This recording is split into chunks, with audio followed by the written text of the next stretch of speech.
Bom dia, boa tarde, boa noite. Eu não sei onde você está, com quem você está. A gente está aqui no mais um Boca Nervosa comigo e com a Bia Souza. A gente vai comentar, como a gente tinha prometido, sobre o post que a gente fez ontem lá no blog Anderson França, no canal Coluna, sobre o Leonardo DiCaprio. A gente está usando esse exemplo. O Leonardo tem 48 anos, a gente tem a mesma idade, mas ele não consegue. Ele sempre namora com gente muito jovem, de 23, e vai até no máximo 25 anos. E a gente chamou uma galera para participar disso hoje. Mas antes da gente chamar a galera, eu quero deixar uma chamada para vocês e convidar vocês a apoiarem a coluna de terça. Você está ouvindo mais um programa apoiado por milhares de pessoas. Apoie Vozes Independentes. Apoie a coluna de terça. Faça um Pix a partir de 50 centavos e nos ajude a manter o fundo para pagamento dos nossos impostos. Pix, colunadeterça@gmail.com. A gente tem hoje aqui um time da pesada. Tem a Bia, que está lá em Lisboa, tem a Ana Venâncio, que está em Uberlândia, tem a Fernanda Freitas, que está no Rio de Janeiro. Meninas, muito obrigado por estarem conosco. Pode abrir o microfone de vocês aí à vontade e a gente vai trocar uma breve ideia aí para a galera que está nos assistindo agora, os assinantes e todo mundo que está acompanhando a gente no nosso canal no YouTube, youtube.com/coluna de terça, e também no Instagram. Fernanda Freitas é psicanalista do Rio de Janeiro. Tudo bem, Fernanda? Tudo bom, Anderson? Obrigada pelo convite, pela oportunidade. E sim, sou psicanalista, professora há 10 anos. Estou aqui no Rio de Janeiro. Muito obrigado por participar, Fernanda. É muito legal usar as redes sociais para trocar ideia com leitores e virar isso aqui, virar um processo de co-aprendizado, né? Ana, você está lá em Uberlândia. Tudo bem, Ana? Como é que você está? Bom dia, Anderson. Bom dia para todo mundo. Eu estou bem, é um prazer poder colaborar aqui com vocês. Queria ter tido a oportunidade de escutar um papo desse antes, lá na minha juventude. Gente, aqui também temos a Bia Souza, que está lá em Lisboa. Tudo bem, Bia? Oi, pessoas, tudo bem? Ai, é outro bafão, né? Vamos começar de falar coisas profundas a partir de Léo DiCaprio. Esse é o papo. É isso mesmo, então vamos lá, eu vou acompanhar vocês. O post foi esse, a gente quer entender por que Leonardo DiCaprio, e o caso dele é bem específico, ele já tem 48 anos, e ele se relaciona sempre com mulheres até 25 anos. Ele deu uma entrevista dizendo que ele gostaria de ser jovem para sempre. Aí nesse miolo tá o quê? Síndrome de Peter Pan, teve leitoras que participaram nos comentários dizendo que tem um pouco de pedofilia nisso, que tem a relação de poder do homem com a mulher. Aí teve outras mulheres que disseram, não, mas tem mulheres que lucram com isso, porque os caras são sugar daddy, são carentes e tal. Tem muitas variáveis, eu queria ouvir vocês aí, quem quiser começar, fica à vontade, vai lá, Bia, contigo mesmo. É assim, eu acho legal a gente começar do início do assunto, que era o Leonardo DiCaprio. Dentro disso que o Anderson falou, tem outras teorias, várias. Uma delas, inclusive, fala sobre aquela maldição dos atores mirins, né, lá na Disney, e o Leonardo DiCaprio foi. E uma das pessoas que trabalhava com ele quando ele era lá uma criança foi presa por abuso infantil, enfim. Até isso falaram, será que ele quer estar nesse tipo de relacionamento devido a algum trauma? A grande questão é que depois que ele estourou no Titanic, gente, lá, que é da minha época, sim, quando ele estourou, que foi o filme que lançou ele sempre apareceu com namoradas, com a mesma idade, o mesmo perfil, e eram modelos, aquela coisa toda. Eu acho que a única que não era modelo era a Blake Lively, que é uma atriz, fez que tem um porte de modelo, né? Que sim, ela não é modelo que usa. E a parte era, ele quando tinha 20, namorou uma mulher de 20, que quando tinha 20 e poucos, namorou a Gisele Bündchen, quando ela tinha 18, e ele sempre vai terminando, até que, depois dele ganhar esse bendito desse Oscar dele, as pessoas começaram a falar assim, ok, agora vamos enfocar em outras partes um pouco mais curiosas da vida do Leonardo DiCaprio. E entre elas é o fato dele, sem ele envelhecer, mas as pessoas com quem ele namora, não. E hoje a atual dele é a Gigi Hadid, que é uma modelo que tem 27 anos. Então deu aquela fofoca do tipo, será que ele quebrou a tradição? E ele que nunca falava disso, gente, é só para eu repassar aqui para ele nunca falava disso. E ele deu uma entrevista, enfim, falando, e ele disse apenas que ele é um cara que gosta da farra, ele é famoso por gostar de festa muito louca, meter o logo, bebida e tudo mais. E as mulheres, a partir dos 25 anos, queriam casar, ter filhos e etc. Inclusive, a Gisele Bündchen disse que largou ele por causa disso, porque ela queria ter outro caminho na vida. E a gente fica no imaginário pensando, será que é isso mesmo? E então, eu vou puxar quem quiser falar primeiro, a Fernanda ou a Ana. A Ana, que eu soube, teve um relacionamento com uma pessoa mais velha, né? Eu também já, viu, Ana? Mas vamos falar disso depois. Mas a Fernanda também, se quiser falar, a gente estava tendo um papo aqui super legal, porque isso aborda outras questões, né, Fê? Isso, acho que a gente tem que começar por uma coisa que a gente citou antes na nossa conversa, que é o que isso bate em mim, né? Tem um homem que tem um comportamento específico e que me seduz, me fascina ou me incomoda, tá? O que eu vou fazer com isso, né? Socialmente, o que está acontecendo também é importante citar. Por exemplo, a questão do TikTok, que o TikTok influencia a pedofilia. Acho importante colocar aqui, a gente tem que pensar o que vem primeiro, o ovo ou a galinha. Se há uma oferta de meninas muito jovenzinhas se exibindo no TikTok, provavelmente tem uma demanda para isso. Então, tem um interesse, por isso acontece isso também. A questão da pedofilia em si. A gente, ainda bem que já chegou num nível civilizatório que entende que existem regras e que existe uma necessidade de simetria entre as relações, de relações consensuais, mas a pedofilia, ela é muito fascinante. E a gente não pode esquecer disso. Em termos psíquicos, ela é muito fascinante. E aí, o que eu posso fazer com isso se eu tenho uma questão que a gente pode chamar de um sintoma? Eu posso seguir por esse caminho ou eu posso resolver ficando com mulheres mais jovens. Eu não estou falando que é isso, tá? Estou pensando em possibilidades. Mas, de um jeito ou de outro, se eu encontro saídas que estão dentro da legalidade, eu estou lidando com sintomas. E o sintoma, como eu te disse antes, tem um aspecto criativo. Eu posso ficar com mulheres muito jovens ao longo da minha vida e não ficar com criança.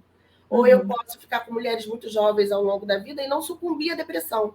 Porque um homem que procura deliberadamente, repetidamente, mulheres, a gente está falando de relações heterossexuais em que o homem é mais velho, tá? Só tem esse recorte aqui.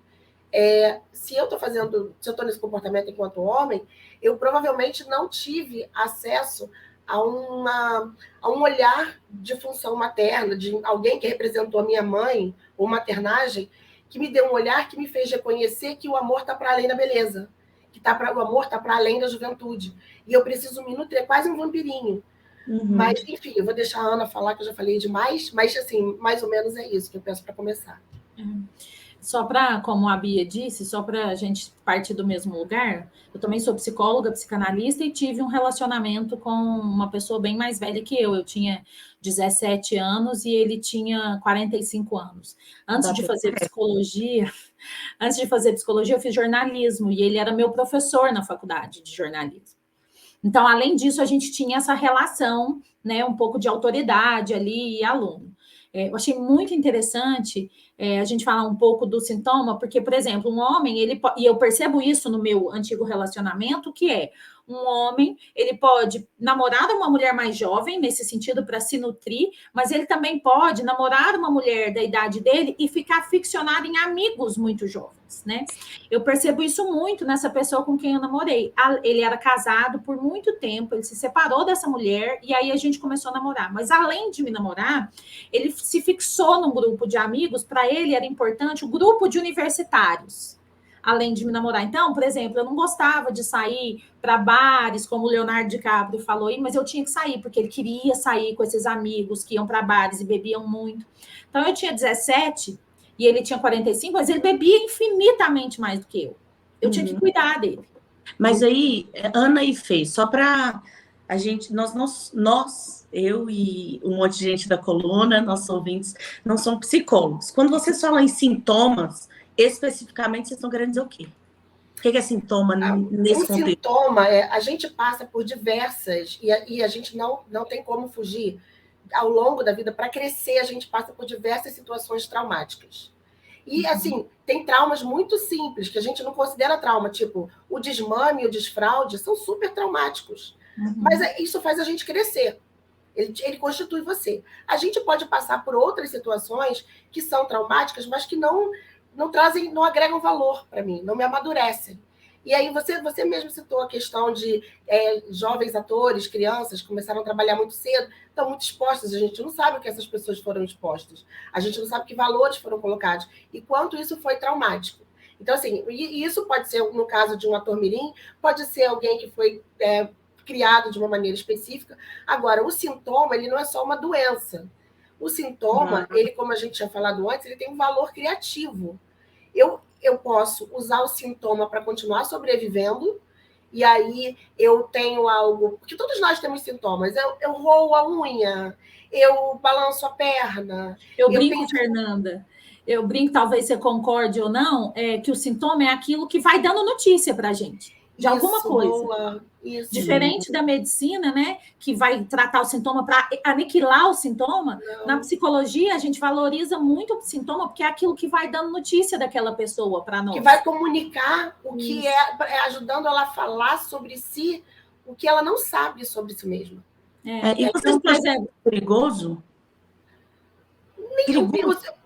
Pode ser perigoso. Ele não fazer sintoma, né, Fernanda? Pode ser perigoso no caso extremo, tipo, sei lá, eu me coloco em risco, eu dirijo a 190 km por hora, esse é o meu sintoma. Entendi. Agora, o sintoma pode me ajudar a sobreviver. Sim, exatamente como a Ana falou, se não tem sintoma... É perigoso. Porque eu vou explicar, por que eu estava pensando nisso. A cultura de onde o Leonardo DiCaprio surgiu é uma cultura onde agora solta altos bafões. Tem documentários sobre aquele cara lá, Joffrey, que levava as meninas... Epstein, que chamava as meninas para fazer massagem, enfim. E tem uma menina que começou novinha, mas ela seguiu com ele até a fase adulta. E na fase adulta, quando perguntava se ela queria estar ali, ela dizia que queria. Mas depois, de muito tratamento, ela percebeu que até o querer dela era um querer... eu queria, mas não queria, sabe? Aquele querer direcionado. Aí você está falando de grooming. Está falando de um homem perverso, que fazia... Eu não sei qual é o termo em português, mas em inglês ele chama grooming. Eu vou crescendo aquela plantinha ali, até um momento em que ela esteja tão alinhada com o agressor que ela proteja o agressor e entenda que aquilo ali é bom para ela. Eu acho que eu posso dar meu exemplo aqui, Bia, que é exatamente o que aconteceu comigo. E aí tem um livro fantástico de uma história muito conhecida, que é o da Natália Campucci, que foi sequestrada com 8 anos de idade, e quando ela consegue fugir e o sequestrador dela se mata, ela fica muito mal, né? Então, assim...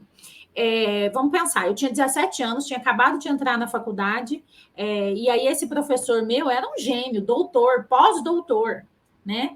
Então, e eu sou uma pessoa, como a gente estava discutindo aqui antes com o próprio Anderson, que eu me interesso por outras coisas, além do físico e tal. Então, eu tinha, assim, uma idolatria por ele, porque ele era muito inteligente, era isso que me deixava interessada nele. E aí eu costumo brincar, vou aqui mesclando meu lado psicóloga e esse depoimento que eu estou aqui para fazer, eu costumo brincar que o amor, ele é uma construção de traumas, ele é uma construção de sintomas. Por quê? Porque eu tinha, dentro da minha existência, eu tenho um sintoma que meus pais separaram quando eu tinha 5 anos de idade, eu não tive um pai em casa presente. E a minha mãe estava muito ocupada criando todas nós somos 2 irmãs, criando nós 2, e aí eu não tinha esse afeto do pai, né? Eu ficava tentando chamar a atenção desse pai que teve uma outra família e não me dava essa atenção. Então, tinha esse sintoma, percebe, Bia? Eu tinha um sintoma de procurar ali, tampar esse buraco desse trauma com alguma coisa que substituísse esse pai que não me deu atenção. E aí eu descubro um professor na faculdade muito inteligente, que acaba de sair de um casamento, que está com seus 45 anos, então aí está numa baixa, eu digo, até física, né, sexual, e que precisa tamponar esse outro sintoma dele. Que depois eu fui descobrir, perdeu a mãe muito cedo, perdeu a mãe com 15, 16 anos, o pai traía a mãe, então ele procurava... Não, a bomba. Eu brinco com a bomba. Então, quando a gente se encontra, a gente tampona o trauma, o buraco de cada um. Então, e é isso rapidinho, só que eu falei mais cedo, a questão do ganho. Quando a gente fala de ganho, é disso. Não é um ganho do desejo, é um ganho da necessidade. Eu tenho necessidade de tapar um buraco. Ela tinha uma necessidade de tapar um buraco, o companheiro dela tinha necessidade de tapar um outro buraco. E aí os dois ganharam nessa medida. Isso não quer dizer que é bom ou ruim. Não tem juízo de valor aqui. É só um ganho, uma necessidade que está sendo suprida ali. Do ponto de vista da minha existência, assim, eu tinha 17 anos, estava na faculdade, fui namorar um cara de 45, além do social, eu sofri muito socialmente com isso, porque eu sofria socialmente, ele não, ele ganhava socialmente. Eu não era bom do meu ponto de vista hoje, né? Porque foi uma relação pesada, ele era muito depressivo, eu era muito nova. Eu fazia esse papel, embora eu acho que foi uma relação que teve muito sentimento entre nós dois, mas eu fazia muito esse papel de um acessório que dava para ele essa juventude. E ele fazia o papel para mim de cuidador. Então ele falava assim para mim, Bia, sabe por que você namora comigo? Porque você não teve pai. Ele me falava. Então, é isso que eu ia te perguntar. Você, no alto dos seus 17 anos, escolheu conscientemente ou alguma hora na tua relação você falou, ok, eu escolhi porque eu gosto de homens mais velhos? E se sim ou não, ou se você sentiu também que ele escolheu alguém mais jovem conscientemente, sabe? Ele escolheu alguém mais jovem conscientemente. Ele era muito inteligente, doutor em análise do discurso. Ele era doutor em filosofia, né? Ele escolheu muito conscientemente. Eu escolhi a partir desse buraco que a gente falou. Mas na época, como eu tinha que lutar contra o mundo, porque o mundo era contra meu namoro, né? Eu namorei 4 anos e meio com ele. Isso então, para jovem é maravilhoso. Né? Exato. Para mim, eu estava o quê? Eu era a história de Romeu e Julieta, falando em Leonardo DiCaprio. Eu tinha que lutar por aquele amor. Então, eu lembro muito de falar assim para minha mãe. Eu tenho direito, eu escolho a minha vida. E eu achava aquilo bonito. Hoje, quando eu trabalho em análise isso, e aí só para todo mundo entender, ele já morreu, ele faleceu, ele suicidou, deve ter uns 4 anos, eu já não estava mais com ele há muito tempo, mas foi muito difícil para mim. Hoje, quando eu trabalho isso na minha análise pessoal, é muito difícil lidar com o fato que eu tenho, o que a Fernanda falou sobre essa coisa de ir crescendo, a gente falou da Natasha Campucci, de crescendo isso dentro da gente, a gente achar que a gente faz parte disso, e não que a gente foi feita parte disso. Então, hoje, eu tenho uma dificuldade, Bia, de lidar com entender que ele foi pedófilo comigo, eu tenho uma dificuldade de entender, porque eu gosto dele, eu tenho gratidão, eu gosto da relação, mas é difícil entender que ele abusou de mim, que eu fui abusada. Mas eu tenho uma pergunta, você acha que ele foi um pedófilo? Acho. Eu não posso ter achismos sobre isso, eu não entendo. Falar a partir de que viés? Porque eu tinha um relacionamento como o seu, só que eu tinha 16 e era o meu professor do ensino médio, que tinha 33. E eu... Gente, é íntimo, é meu, eu não estou fazendo uma análise geral diante da minha experiência individual. Estou dizendo que eu não vi e não vejo ele como um pedófilo. Mas, como eu disse antes, ele não invadiu a minha sexualidade. Nós tivemos ele uns amassos, se pegamos, mas ele, assim, o não era mais uma coisa assim. No meu caso também. Um café. E eu não sinto, embora... eu entendo que ele, como um homem de 33 anos, tinha que entender que era o que a Fernanda estava falando, a gente tinha que falar sobre isso, que o momento social, o momento de vida que eu estou vivendo, Exato. não combina com aquilo. Aquilo que faz, Exato. na minha cabeça, leiga, ser saudável ou não. Exato. Hoje, talvez eu, como uma pessoa 20 anos mais velha, não é tão agressivo quanto eu, com 16 anos. Exatamente. Exato. Por que eu acho que foi pedófilo? Oi. Anderson. Gente, eu queria contribuir aí, eu tô ouvindo, queria contribuir com uma coisa, assim, porque eu falo do lado do homem, né? Eu sou um homem que me defino bissexual, mas eu ainda tô dentro de um universo muito, e por conta da minha idade, né? Eu venho de uma igreja também, né? Bia sabe o que é isso? Uma construção que foi preparada pra gente ser heteronormativo até morrer. Mas eu com 46, 47 anos, eu tive um episódio muito grave de disfunção erétil que eu tenho tratado. E ali eu me deparei com o meu corpo que está decaindo. E eu fui fazer terapia. Já fazia, mas eu botei isso na terapia. Por que meu corpo, né? Por que eu não consigo mais fazer sexo como antes? O que é uma ereção? O quão é importante para um homem uma ereção? E quando esse homem vê que ele não está tendo mais isso, que o corpo dele não é mais o mesmo, ele vai se chocar com essa realidade da saúde corpo lá quando faz 40 e pouco. Muito bem, aí eu me choquei com isso. E aí eu tentei achar respostas na minha própria crise e quem eu vou ser daqui para frente. Quando eu vejo muitos amigos meus que separam de casamentos que têm, sei lá, 10, 15 anos e rejeitam aquela esposa que está com eles há muito tempo para ficar com uma esposa metade da idade. Isso é um clichêzão, inclusive, de novela. Sim. Né? Mas isso é muito recorrente. Eu tenho vários amigos que estão com mulheres da metade da idade. Que eu digo, eu falo para eles. Eu não tenho esse papo, não. Eu digo, bicho, tá errado. Mano, você é tua filha, velho, na real. Tipo, eu sou escritor, eu tô aí no Instagram direto. De vez em quando aparece uma menina aí, que a primeira coisa que eu pergunto, qual é a tua idade? Eu tenho 25, pô, filha, 25 eu podia, pô, vamos falar de manual de escrita criativa, vamos falar de qualquer novela, da Wandinha, vamos falar outra coisa. Contigo não dá para falar isso, porque não resolve o meu problema. E aí chega naquela fase do garotão, que ele quer ter um Porsche, quer ter um carro grande, quer botar uma calça apertada, quer botar um peru lá de negócio de... Como é que fala? Que compraram lá, aí aperta assim e fica duro, aí aperta de novo, fica mole. Fica essa loucura, entendeu? Eu queria só dar essa contribuição, porque isso aconteceu comigo. Né? Não isso tudo, né? Eu não peguei ninguém novo, não comprei carro, nem botei negócio de apertar, mas eu tive que me virar com a cabeça aí. Assim, você falou uma coisa muito importante, porque você disse, quando essa crise chegou, na minha análise, eu comecei a repensar o que eu quero para daqui para frente. Esses homens que você está descrevendo, esses casos específicos que você está descrevendo, são homens que estão com uma nostalgia, o que eu tinha daqui para trás. E eu quero agora, né? E eu quero agora. E ainda tem um outro detalhe, essa questão que você falou de homens que se separam de mulheres da sua idade, né, e vão ficar com garotinhas novas. Esses homens também, assim, essas mulheres que estão com eles, sei lá, que tem a idade deles, elas estão entrando na menopausa. Socialmente, a menopausa é um lugar muito complicado para a mulher. O Freud já dizia que a menopausa não era um lugar de falta de libido. Ele já colocava isso no começo do século XX. Mas até hoje a gente tem essa questão de que a menopausa acaba com tudo. Essa mulher não se sente desejada, não se sente desejável, ela para de desejar esse homem. E para o homem é essencial se sentir desejado. E aí ele vai se sentir desejado como? No caso da Ana, um homem de 40 e poucos anos que fica com uma menina de 17, ele é super desejado.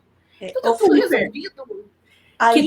Que tá numa posição de professor. E aí, Bia, eu só queria deixar uma coisa clara. Às vezes, e corroborando com isso que o Anderson falou, que eu acho que é muito importante. Tudo isso que ele descreveu, esse meu ex-companheiro foi vivendo. Então, ele trocou de carro, né? Ele conseguiu uma namorada de 17 anos, ele foi fazendo esses movimentos. E aí, quando eu digo de uma pedofilia, não digo assim, ele era pedófilo, mas é um comportamento pedófilo a partir do momento que eu era virgem, por exemplo, ele se interessou e ele foi namorar com uma menina que era virgem.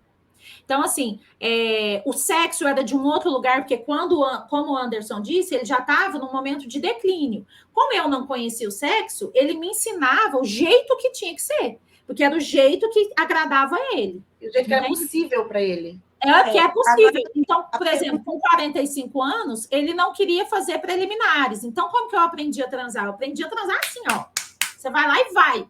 Então, é um comportamento. Ele me pedia para usar, Bia. Ele falava, ele não me pedia, porque ele é inteligente, ele era inteligente. Ele não falava assim, olha, eu quero que você use essa roupa. Ele falava assim, nossa, você fica tão linda quando você tá de tênis, jeans e camiseta. Isso é roupa de uma criança. Eu não podia pôr um salto, uma maquiagem, porque isso não era tão lindo. Mas quando eu tava de tênis, jeans e camiseta, era lindo demais, e ele ficava com tesão, e aí era muito... Entende? É um comportamento. Um professor de 33 anos, ele não vai pegar uma menina de 16, né, namorar, beijar, transar, não sei, com uma menina de 16, sem observar esses detalhes. Esse peito, que é muito novo, que é diferente de um peito igual a gente tem hoje, né? Ele falava, eu tinha um peito bem pequenininho, e ele falava, nossa, mas eu amo que seu peito é pequenininho. É claro que você ama. Mas aí eu tenho uma pergunta. É a história do TikTok, né? É o ovo a galinha. Teoricamente, não. A gente está na era da informação e na desinformação. E aí eu te pergunto, o mundo diz que está tão evoluído, mas os homens não conversam sobre isso. Não. Porque o próprio Leonardo DiCaprio, que é milionário, famoso, tem todo o poder, o mundo está do lado dele, é branco, hétero, tudo está do lado dele. Ele não tem a coragem de assumir o que ele passa realmente. Então, chama defesa. É a tal da masculinidade tóxica, né, no popular. O que eu penso é assim, se o Leonardo DiCaprio, que é o Leonardo DiCaprio, tem lá na estante dele milhões de prêmios, muito dinheiro e muita modelo querendo sair com ele, não fala sobre isso, meu vizinho, meu marido, o meu amigo, ele não vai falar, gente. Não vai. Mas pensa comigo, Bia, quando você pensa no Leonardo DiCaprio, pensei, qual a imagem que você tem dele na cabeça? Dos filmes, né? Do novo, né? Do jovem, 20 anos, loirinha, aquela pele. Aquela carinha de criança, quase. Todos nós no mundo. Todos nós no mundo. Como é que esse cara, ele vai abrir mão? Porque o Anderson falar aqui com a gente já é, para mim, assim, o supra-sumo. De falar, não, eu procurei. Como que esse cara, que a existência dele acontece a partir de ser jovem. Mas, quando ele abre mão disso? Ele não abre, porque ele não dá conta, só ele desmonta. Eu acho até que é maior, mais profundo. Mas aí o meu achismo, porque eu li a entrevista de uma modelo explicando como que era se relacionar com ele. Porque ela ficou muito chateada e entendeu que, ok, fiz 25 anos.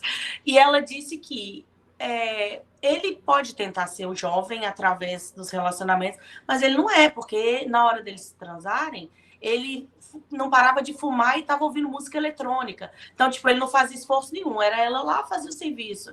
Então, isso aí já saiu na mídia. Então, a gente já viu a gente já sabe. Mas sai do controle dele, né, Bia? No controle dele não é para sair. O homem, ele não tem isso aqui que a gente tem, gente. O Anderson, ele falou, mas ele é um comunicador. Não, ele é uma exceção da exceção. E é um lugar solitário esse lugar do Anderson. Porque ele não fala com ninguém, ele fala na terapia dele. Deve ter, se tiver sorte, Anderson, você tem 2 amigos no mundo com quem você pode falar sobre isso.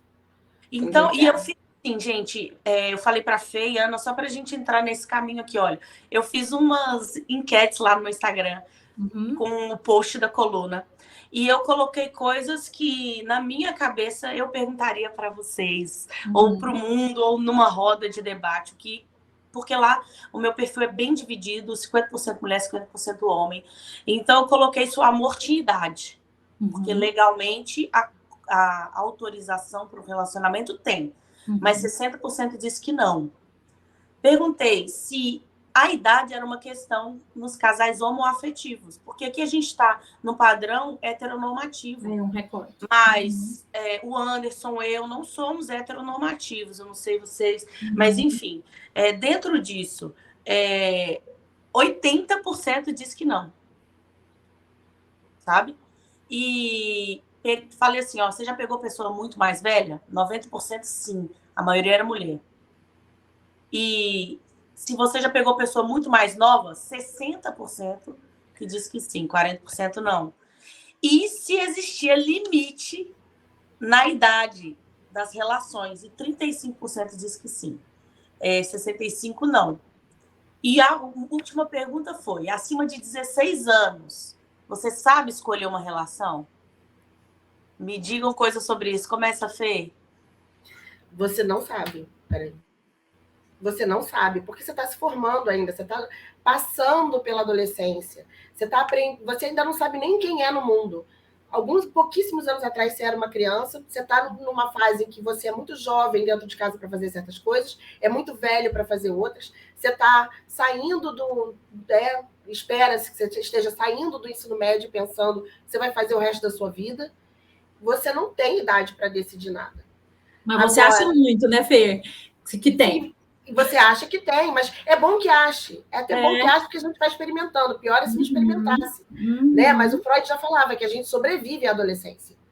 Se você saiu da adolescência, você teve sorte na vida. Ó, já. Agora, imagina, você não sabe nada do mundo.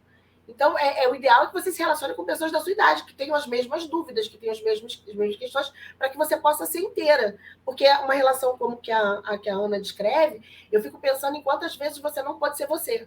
Nunca. Né? Inclusive, eu tinha que demonstrar muita inteligência, porque eu ficava nessa expectativa, suprindo a expectativa dele, né? Como ele era muito inteligente, então eu assistia, em vez de, sei lá, ver MTV, que era na época, eu assistia Jornal da Madrugada com ele. Né? Era muito pesado, e eu acho que é isso que dá de encontro com isso aí que você está falando, Bia. Pode. Né? Assim, sendo maior de idade, não sendo uma relação verdadeiramente pedófila, pode, mas é de bom tom, como diz aquele meme. Mas agora eu mais ainda. O contexto social não é muito mais incisivo nessas horas? Vou explicar por quê. Eu nasci em BH, perto de uma comunidade, e fiz direito. Quando advogava, advoguei para muita gente lá, e uma vez eu encontrei uma menina de 14 anos que estava no segundo filho. E eu falei para ela, você é muito nova, volta para a escola. Só que ela tinha 2 filhos já com uma das pessoas que eram gerentes ali no movimento.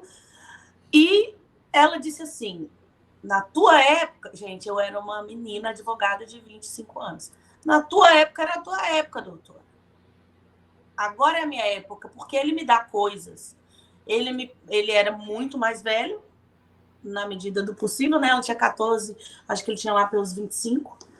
E para ela era poder, era sobrevivência. Mas aí, assim, isso que você está falando é super importante. Tem um contexto, existem pesquisas que mostram que a gravidez, a gestação na adolescência, ela acontece na medida em que você não tem expectativas no futuro. Então, essa menina, dentro de um contexto específico, dentro de um contexto de comunidade, ela passa a ser mãe de alguém. Esposa ela de deixa alguém. de ser... E às vezes ela é esposa de um monte de gente, porque a esposa toda hora troca, mas ela é mãe de alguém. E aí ela tem um respeito diferente da comunidade. E quando você falou assim, ela era namorada do gerente do tráfico, que era muito mais velho no crime. No Brasil, a gente está falando de expectativa de vida, 30 anos é idoso. Né? Então, assim, ele não era nem tão mais velho que ela. Eram 2 crianças, mas para ela, assim, ela te deu uma desculpa geracional, mas no fundo é uma questão de valor. Ali, de sintoma, de buraco e sintoma. Sim. Ele dava para ela aquilo que ela buscava, assim como o meu ex também me dava, que era um cuidado de pai. Agora, vocês concordam que nós, como mulheres, nós somos criadas para hoje ainda mais, temos mais liberdade dentro dos limites, a gente vai buscando, para poder ter esse tipo de debate. Do tipo, o Léo é uma pessoa doente, que precisa de tratamento, ou ele é só um cara que não quer mesmo uma responsabilidade? Os dois. Que a gente ainda aborda. Como que a gente traz o homem para a conversa? Porque eu vou ser bem sincera aqui nas minhas insônias da madrugada, enquanto amamento minha filha. Eu estou dentro de um relacionamento onde ele é de outra nacionalidade e 8 anos mais novo que eu. Então, tem um problema. Se um dia ele sentir essa questão geracional, que talvez um dia pode acontecer, ele tem 28, eu tenho 36. Como é que como que eu chamo ele para o diálogo? Como que eu chamo a comunidade? Por que nesses assuntos os maiores seguidores são mulheres? Entende? Deixa eu te fazer uma colocação. Hoje eu sou casada com outro, né, com outra pessoa, e quando eu casei, ele chama Renato, meu marido. O Renato era muito detestava gay, nesse negócio de LGBT eu não aceito, e foi um processo, assim, que hoje ele é uma outra pessoa, ainda tem suas questões, mas é uma pessoa mais aberta ao diálogo. E no Instagram, eu coloco muito isso, eu venho muito com esse questionamento do machismo e tal, e aí as pessoas têm uma ideia de que meu casamento é uma grande merda, porque eu falo muito disso, e eu acho que é esse o nosso papel, independente de como é meu casamento, que é excelente, mas as pessoas acham que eu tô falando pro meu marido, entende? É ficar trazendo a todo momento todos esses homens para o questionamento. Então, como que eu comecei com o meu marido? Se passava um casal gay no shopping por nós, ele fazia assim, ó. Aí eu comecei questionando ele. Me conta como é que um casal gay te incomoda? Ah, porque não pode falar, então, mas... E aí eu vou falar um palavrão aqui, mas eu falava para ele assim, então, mas o cu não é seu. Como que o que o cara faz com o cu incomoda no seu cu? Então, eu acho que é assim que a gente traz tanto... E aí, hoje, ele fala para as pessoas, cara, mas o cu nem é seu, por que você está... Então, assim, eu acho que é desse jeito, é com pessoas como o Anderson, por exemplo, que eu acho que os homens, eles têm mais essa facilidade de conversar a partir de quando essa conversa vem sendo chamada através de um homem. Eu acho que é um chamariz mais possível. Então, acho que é isso, sabe? É passar um perfil desse para o cara acompanhar, porque isso é uma construção. Da mesma maneira que eles foram construídos para serem como eles estão agora, a gente precisa construir também um outro, né? Os filhos, quem tem filho homem, eu tenho 2 meninas. Mas, por exemplo, eu falo para as minhas meninas, a minha menina de 5 anos, quando alguém trata ela mal, ela fala assim, por que você está me tratando com mau amor? Porque eu já ensino para ela como que não é para ser tratada. Isso a gente também vai fazer com os homens, sejam os maridos. E aí, só um parêntese, eu não estou falando aqui que a gente tem que ensinar homem, não. Porque eu sou contra isso. Mas a gente precisa, sim, chamar eles para... vem cá, dá uma olhada nisso aqui. Mas é porque se tem todo um sistema social que não ensina ele a sair daquele lugar, fala, Anderson. Não, tá ótimo. Eu vou ter que chamar, assim, pra gente cantar pra subir, mas pode ser que dê certo. E a gente acabe gravando mais uma. E é bom ter o contato de todo mundo aí. Mas é importante isso que eu falar. E o único recado que eu quero deixar para os caras que assistiram isso, e se você tá assistindo isso porque tua mulher, tua esposa mandou para você, não é o Viagra que resolve o problema não, viu, amado? O que resolve o problema é outra coisa, é a cabeça. É a gente ser feliz, o corpo tá indo, a gente vai embora. Existem outras coisas no mundo aí mais interessantes, entendeu, meu amigo? Então, assim, vamos crescer, né? Vamos aprender a fazer um salgado, fazer uma esfirra de carne, vamos aprender a pintar alguma coisa, vamos jogar o desejo em outros negócios aí, porque a vida é isso, né? A gente tá ficando, né? Então, muito obrigado, Bia, mais uma vez, por mais um Boca Nervosa lá de Lisboa. Eu tô aqui em Paris. Muito obrigado, Fernanda, que está lá no Rio, e a Ana, que está lá em Uberlândia. Muito obrigado a todos os assinantes da Coluna de Terça. Você pode ver isso aqui a hora que você quiser, no youtube.com/coluna de terça, no nosso Instagram. A gente vai fazer chamadas para você ver no YouTube, e a gente volta a qualquer hora com mais um tema interessante. Meninas, muito obrigado, de verdade, pela participação de vocês. Obrigada. Obrigada, gente. A gente agradece. Foi muito bom. Valeu, gente. Brigadão.